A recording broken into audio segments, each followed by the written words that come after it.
For a long time now, we've kind of been splashing around in the shallow end of the AI pool, right? With chatbots, image generators, all those handy little tools. But something fundamental is changing. We are moving out of the shallow end and into the deep end, where AI isn't just a tool that helps us anymore. It's an operator that acts on its own. And that changes everything. This quote. This quote just absolutely nails it. It gets right to the heart of what we're talking about. The real shift isn't some science fiction future where AI is smarter than us. No. The moment that truly matters is happening right now. It's the collision between the machine speed we've created and the human-paced world we all live in. So what do we actually mean by the deep end? Well, it's exactly that point of friction. It's the moment where these autonomous systems, which can think, analyze, and act way faster than any human ever could, start running up against the walls of our own organizations. The machine has the answer, it's ready to go, but it's stuck, waiting for a human to sign off on something. That is the bottleneck. And this idea is perfectly captured by the classic thought experiment, the paperclip problem. And look, this isn't sci-fi anymore, it's a real-world issue. Just think about social media algorithms. Their goal is simple: maximize engagement. But as we've seen, when they pursue that goal relentlessly, they can sometimes do it at the expense of our well-being.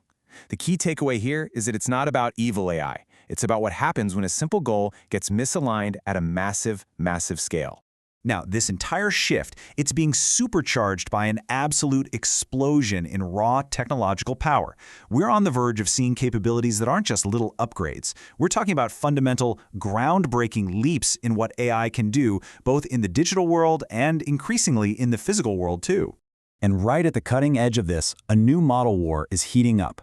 On one side, you have OpenAI, who are reportedly going all in on a new model called Spud. Their stated goal? To accelerate the economy. They're so serious, they've apparently even shelved the viral video model Sora to pour all their resources into it. Then on the other side, you have Anthropic with Mythos, which is aimed squarely at the business world and is already setting new records for agentic reasoning. Believe me, this is way more than just a tech rivalry. It's a battle to define the entire future of work. And if that wasn't enough, then you have this just truly mind-bending development from Meta. They've created what they call a digital brain twin. It's an AI that they trained on fMRI brain scans, and it can now predict with incredible accuracy how a real human brain will react to something. The implications are staggering. They can run virtual neuroscience experiments in literally seconds, a process that used to take researchers years. And all this progress, it's not just happening inside computers. A lot of experts are saying we're living through a pre-GPT moment for robotics. Think about it. Boston Dynamics' incredible Atlas robot is moving out of the lab and onto factory floors. We have robots now that can perform a fully autonomous blood draw. And maybe most importantly, NVIDIA's new physical AI platform lets robots learn how to do complex physical jobs just by watching videos. The physical world is catching up, and it's catching up fast.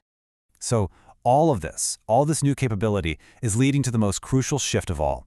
It's the evolution of AI from being a helpful little assistant to becoming a truly autonomous operator. And this isn't just a small change in what AI can do. It's a profound change in the role that AI is about to play in all of our lives. This one sentence just says it all. For years, we've commanded AI. We've told it what to do, step by step. Now, we're moving into a world where we manage AI. We give it a high-level goal, and it figures out the steps on its own. To put it another way, you're no longer the pilot flying the plane. You're the air traffic controller managing a whole fleet of them. And hey, don't think for a second this is just theoretical. Major companies are already putting this agentic workforce into action. Oracle has AI agents handling things like supply chain approvals and HR transactions. Cisco is building out the security frameworks you'd need for a workforce of AI employees. And at Bank of America, AI is running the whole meeting process for their wealth advisors, from prep to notes to summaries. And the impact? It's very, very real. Bank of America is reporting that this new AI system saves their advisors up to 4 hours for every single client meeting. Let that sink in. 4 hours. That's not just a tiny efficiency gain. That is a fundamental reinvention of an entire workflow. Okay, so what happens when you have this incredible technology accelerating at a breakneck pace? Well, it starts to collide with our world of finance, labor, and laws, which all still move at a distinctly human pace. And this collision, it's creating some serious, serious tension. First, just look at the money pouring in. The scale is almost hard to wrap your head around. OpenAI recently closed a funding round valued at $122 billion. That's the kind of money that doesn't just fund a company, it signals a foundational shift in the entire global economy. But there's another side to that coin. In just the first quarter of 2026, we saw over 50,000 layoffs in the tech sector that were directly linked to this AI-driven restructuring. What we're seeing is organizations making a strategic shift away from scaling their business with human labor and towards scaling with autonomous systems.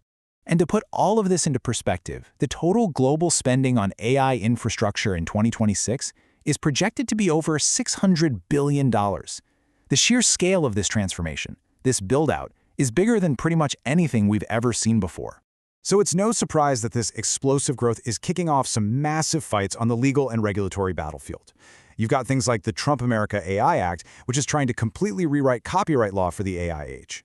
Since the federal government is moving slow, states like California are creating their own tough safety standards. And you're even seeing these direct high-stakes showdowns, like when a federal judge had to step in and block the Pentagon from trying to ban Anthropic's AI model, Claude. And these are not quiet, backroom policy debates. I mean, just listen to this quote from the judge in that Pentagon case.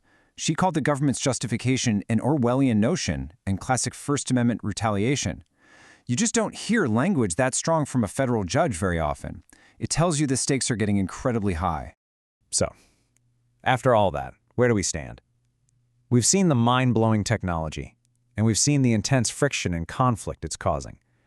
Which brings us right back to the central challenge, and the real work that's really just getting started. This, right here, is the bottom line. The truly hard problem isn't making AI faster or smarter. The technology is already way out ahead of us.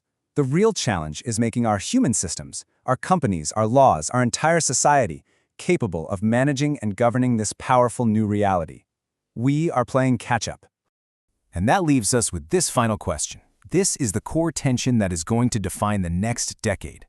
This isn't a story about humans being replaced. It's a story about governance. What happens when the machines can operate on their own, but our organizations still need us to steer the ship?